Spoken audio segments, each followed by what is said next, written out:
comment annoncer une mauvaise nouvelle tout en restant confiant, tout en restant serein et en préservant l'intégrité, j'ai envie de dire, de la relation. C'est ce que je vais te partager dans cette vidéo. Je vais te donner une méthode. Tu verras une méthode que j'appelle la méthode à la Marseillaise pour parvenir à cet objectif-là.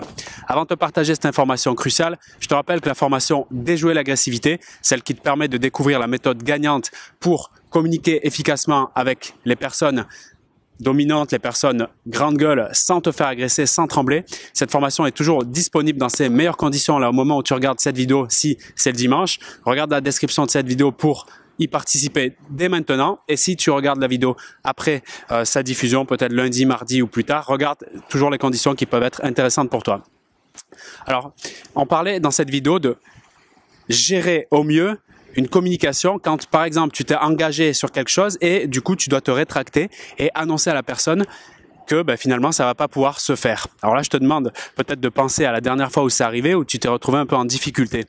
Et ce qui peut se passer dans ces cas-là, quand tu dois annoncer donc une mauvaise nouvelle, c'est qu'il peut y avoir cette peur, et elle peut être à plusieurs niveaux, qui peut intervenir. Par exemple, celle de décevoir la personne. Si tu t'es engagé sur un truc important pour elle, qui connecté avec quelque chose qui avait de la valeur et du coup tu te désengages par rapport à ça, il peut y avoir cette peur donc de la décevoir et de te voir être mis de côté, voire même être rejeté. Ce qui entraîne certains types de comportements qui sont complètement compréhensibles, comme le fait par exemple de retarder l'échéance avant d'informer la personne sur ton désengagement sur la chose en question.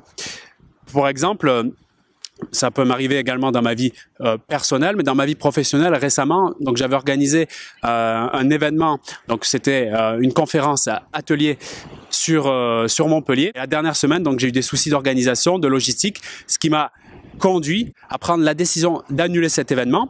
Et il y avait même des personnes, peut-être toi qui me regardes, et je te salue encore, ça me fait vraiment plaisir de ton engagement à ce niveau-là, qui venaient même de plusieurs centaines de kilomètres pour assister à ce magnifique événement. Donc pour moi, annoncer cette nouvelle, ça a impliqué certaines concessions et certaines conditions à respecter. Et c'est celle que je vais te partager ici pour que ça fonctionne parfaitement bien. Et particulièrement si toi tu te retrouves dans des situations où tu dois partager des nouvelles. Et c'est OK si tu as des nouvelles qui sont mauvaises ou pas terribles à annoncer, mais si tu dois annoncer ça à des personnes qui sont un comportement un peu agressif, c'est un peu difficile ou assez virulente, là tu te rends compte que c'est d'autant plus difficile. D'ailleurs, c'est pour ça que le programme de formation Déjouer l'agressivité va aussi t'aider encore plus de ce que je vais te partager dans cette vidéo. Et donc, comme je te disais, il y a plusieurs peurs qui peuvent intervenir qui font que tu retardes l'échéance ou bien carrément tu le fais pas et après il y a la boulette qui arrive, c'est-à-dire ça tombe un peu sur toi à retardement et c'est potentiellement pas facile à vivre. Maintenant qu'on a vu ça, c'est important de comprendre et de considérer un point crucial. Ce qui va entraîner encore plus, mis à part la façon de communiquer, mais ce qui va entraîner encore plus la réaction potentiellement difficile de la personne qui va recevoir la mauvaise nouvelle, c'est le fait de ne pas assumer à 100% cette annonce que tu as à faire. S'il y a un seul moment ou un seul sentiment qui est emparé dans ton corps en termes énergétiques, comme quoi tu n'es pas à l'aise et comme quoi tu es hésitant, comme quoi tu as des doutes par rapport à cette communication que tu vas faire avec la personne, tu invites encore plus, potentiellement si elle est agressive, la personne à s'exprimer d'une manière qui peut être justement pas facile à recevoir pour toi et du coup amplifier ce phénomène d'avoir peur de donner l'information. C'est très important que la clé à comprendre ici, c'est que peu importe la nouvelle, et d'ailleurs même peu importe l'expression de choses que tu as envie de partager avec les personnes, même si c'est pas que des mauvaises nouvelles, même si c'est autre chose, d'exprimer tes besoins, des critiques, quoi que ce soit, il est important d'assumer à 100% ce que tu vas exprimer pour être dans cette énergie de confiance et en d'autres termes, pour que ça passe mieux, pour que ça soit plus simple. Ça, c'est très important.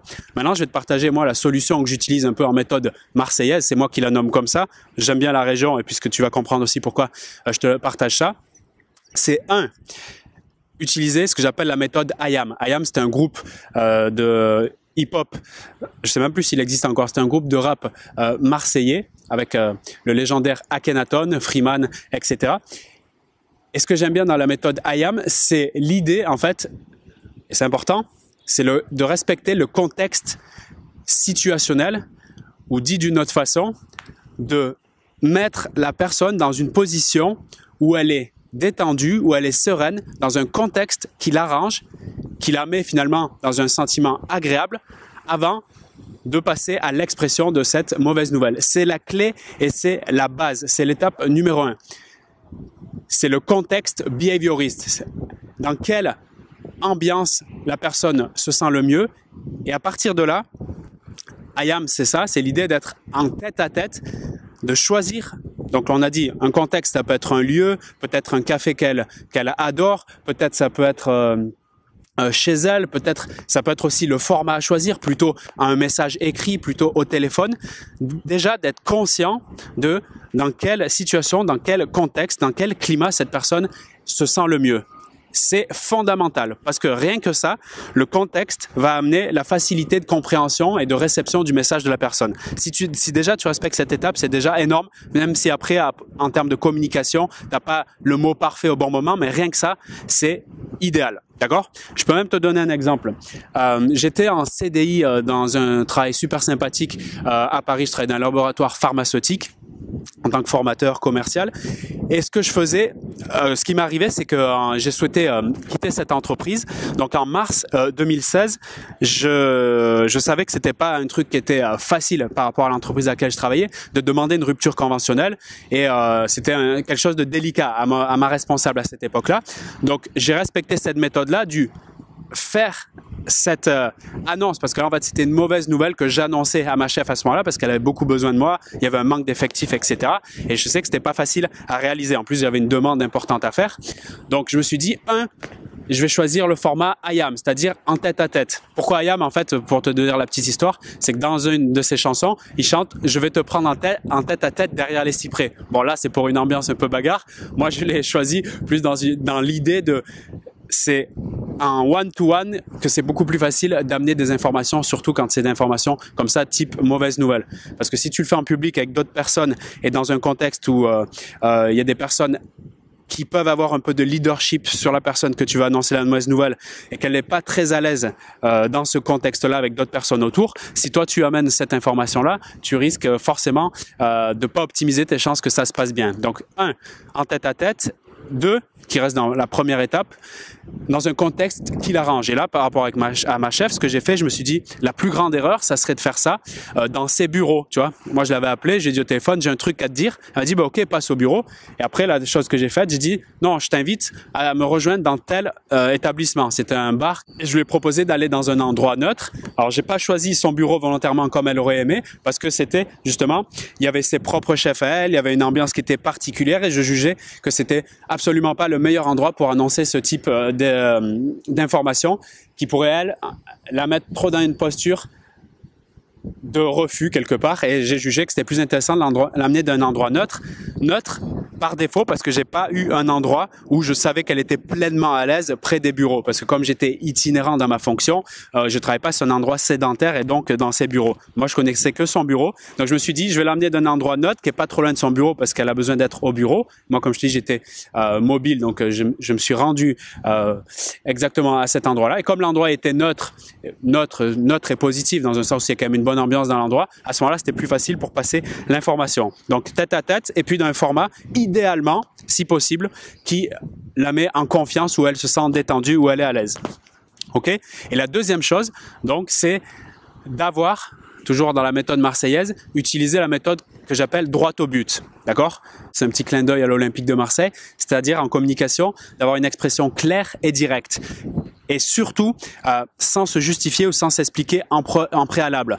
Alors moi, je suis dans le cadre d'une annonce d'une mauvaise nouvelle, je préconise quand même de donner une raison, mais pas d'aller rentrer dans les explications long terme. Comme par exemple, l'erreur, ça serait d'arriver sur un exemple, je sais pas moi, d'un déménagement que tu t'engages à faire pour samedi et tu peux pas venir, d'arriver en disant dans le lieu qui est sympa et tout ça, de dire tiens Catherine, voilà, j'ai les enfants qui viennent samedi, normalement ils devraient venir samedi, mais vendredi finalement ils viennent samedi, et après je dois faire le repas pour le soir, tu sais, c'est l'anniversaire de Robert, etc. Du coup, je voulais te dire que je ne vais pas pouvoir assurer pour l'engagement que j'avais, c'est-à-dire le déménagement samedi matin et samedi après-midi. Tu vois l'effet que ça t'a fait quand tu as reçu cette information? Tout de suite, et surtout si tu vas faire des personnes qui sont du type pressé et impatient, vaut mieux aller directement droit au but en disant, moi je reformulerai de cette manière, en disant Catherine, je peux pas venir pour le déménagement samedi, je suis désolé, j'ai un empêchement, c'est les enfants qui viennent à la maison, Voilà, tu t'arrêtes là et c'est terminé. Tu laisses la personne parler en fonction de ce qu'elle va dire. Tu vas commencer à entrer dans la conversation, éventuellement rajouter plus d'informations. Mais tu rentres pas dans l'explication tant qu'elle n'a pas fourni finalement de la demande, d'accord? Donc le but, c'est je m'exprime directement, clairement, en mettant en premier lieu l'information sur le fait que je ne peux pas être engagé, ou bien je me désengage, ou bien j'annonce peu importe la mauvaise nouvelle que c'est, d'accord? Expression claire et directe. C'est fondamental de faire ça. Tu optimiseras tes chances que ça passe beaucoup mieux et tu seras beaucoup plus reçu dans un sentiment agréable et de confiance. Et ça va même faire autre chose, ça va permettre à la personne de se dire, bah, tiens, cette personne, je la sens affirmée, voilà, ben, même si elle a des mauvaises nouvelles à annoncer, ben, elle se respecte, elle me respecte. Là, je t'ai tout dit par rapport à cet objectif donc de communiquer sur une mauvaise nouvelle. Et retiens bien que pour que ça passe mieux, il faut que toi, tu assumes à 100% la chose que tu vas partager d'un premier temps, que tu choisisses bien un contexte idéal ou par défaut un contexte neutre où la personne se sent bien, détendue, apaisée. À partir de là, exprime-toi clairement et directement en donnant juste une simple raison et en évitant toute justification et explication tant que la personne n'en a pas demandé les informations. Et à partir de là, tu verras, tu passeras à un niveau supérieur dans ce type de communication sur terrain glissant, comme je les appelle. Et justement, si tu veux avoir toutes les techniques de communication spéciales, agressives, pour notamment partager des avis, des opinions, des critiques constructives, des conseils, notamment avec des personnes avec lesquelles tu travailles, ou bien des patients, des clients, des élèves ou des personnes de ta famille avec lesquelles tu sais que tu dois bien t'entendre avec elles, que c'est important pour toi et même collaborer pour aller passer à un niveau supérieur avec elles, mais que tu te sens un peu désemparé parce que quand tu tentes des communications avec elles, tu es envoyé balader, voire même pire, tu te fais agresser verbalement ou même physiquement. Et si tu veux la méthode justement pour pouvoir partager ces informations sans te faire agresser, sans trembler, en améliorant la relation, regarde la description de cette vidéo. Jusqu'à ce soir, je t'offre 140 € directement sur le programme Déjouer l'agressivité. Ça te permettra d'être complètement serein, soulagé par rapport à ce type de relation. Et tu verras que moyen terme et long terme, ça te permettra d'être beaucoup plus finalement affirmé dans tes relations et être à l'aise en toutes circonstances, en toute situation relationnelle. Voilà, je te retrouve dans ce programme directement et je te dis à très vite pour de nouvelles vidéos ensoleillées, je l'espère. Salut à toi.